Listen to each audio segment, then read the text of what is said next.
And meanwhile, heavy thundery downpours between now and Sunday for northern parts of the North Island will likely bring further slips and dangerously high river levels to the already saturated northeast. In the Coromandel, some of those hardest hit this week are unhappy they haven't been visited by emergency services. Residents of the Coroglen Valley just south of Whitianga say they haven't seen heavy rainfall like it for 35 years and it was a miracle lives weren't lost. Here's Zach Fleming. The aftermath of Tuesday night's weather bomb. The muddy brown water may have receded now, but the broken, twisted metal railings across the bridge of the Waiwawa River show how high the floodwaters rose. David Humphreys was visiting his father from Australia.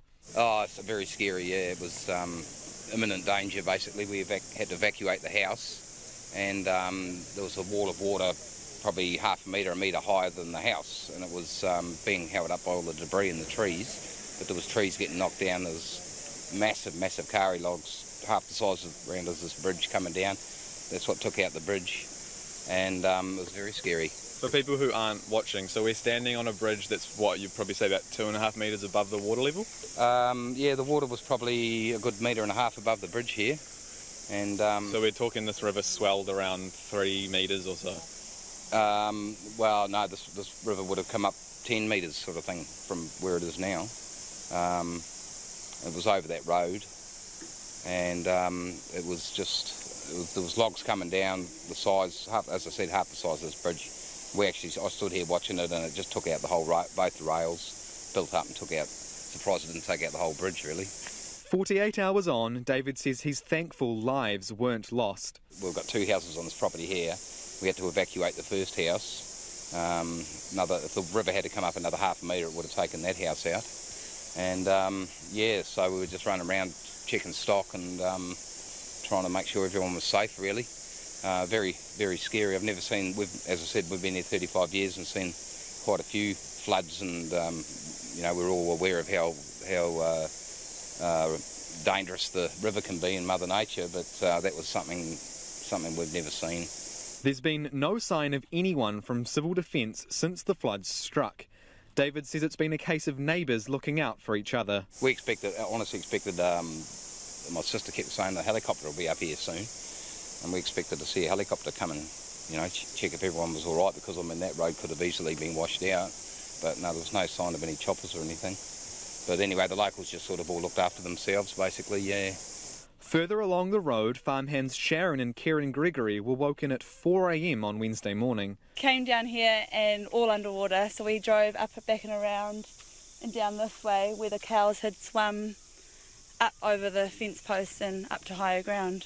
So the water was at such a high level, it was above the fence post, and the cows just like swam over top, yeah. And we had a neighbour who had to come in about 3:30 and cut all the fences, so the cows could actually swim over the fences and escape to high ground. So how did he get in if it was all underwater? He was swimming. There's a group of them in the far corner over there that had to go for a big swim and ended up at neighbouring farms, so yeah. How far away did they end up?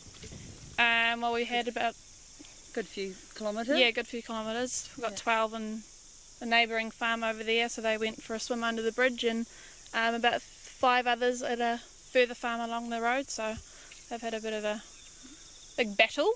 How far away are we talking? Like if we were trying and drive maybe, how long would it take us to get to the farm they ended up at? 5 or 10 minutes. 10 minutes the furthest one. Yeah. It's pretty far away. Yeah, not quite that close to Whitianga. David Humphreys says he and his family are on tenterhooks tonight, bracing themselves for more rain. And we're all battening down, I suppose, but it just depends on how much rain there is. I mean, they only forecast 100 mil the other night, and there was nearly 500, nearly half a metre up in the pinnacles. And that's what caused, and plus the tide was high. I think a combination of those two factors, you know, caused it, and also the river further up was dammed up a bit here and there. There were just naturally formed dams with debris in that, and what happens is when that much rain comes, it banks up on those dams until it reaches a point where it lets go, and then it just comes down. And as I said, no one's seen anything like it. The heaviest rain is expected to hit later tonight. For Checkpoint, Zach Fleming.